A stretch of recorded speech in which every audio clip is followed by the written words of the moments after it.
Las redes sociales, por supuesto, que replican la situación de FIFA. Sí, claro que sí. Primer tuit de la mañana de hoy tiene que ver con este congreso allí en Zúrich. Mientras tanto, el príncipe jordano Ali bin al-Hussein se hizo un espacio para sacarse una foto con Diego Maradona. Es lo que te vamos a mostrar. Esta imagen fue tuiteada hace 20 minutos por Matías Morla, abogado del ex técnico de la selección nacional. La segunda está relacionado con Racing, que quedó fuera de la Libertadores. Mirá los jugadores de Guaraní que compartieron el festejo en cancha de Racing.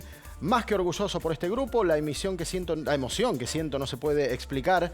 Gracias a todas las personas que están con nosotros. Esto lo escribió Juan Patiño, defensor del equipo paraguayo. Y además esta otra foto, el Kun Agüero. Mirá con quién se sacó en Montreal, con Will Smith, uno de sus ídolos. Gracias por tu buena onda y linda charla, amigo. Escribió el Kun junto a esta foto. Bueno, te lo anticipábamos ayer, se estrenó la película Pasaje de Vida, que está el Chino Darín, está Marco Antonio Camponi y su director, Diego Corsini, hizo un tuit del estreno donde destaca, por supuesto, la presencia de Mario Pasic, Miguel Ángel Solandria, Frigerio y Estela de Carlotto, sobre todo, ¿no? Entre los primeros espectadores que tuvo la película. Y dos generaciones que se unieron para una producción especial encargada por una marca de ropa, Cara Delevingne, de 22 años, junto a Kate Moss, de 40, y la más joven se confesó admiradora, por supuesto, de Kate. No es para menos.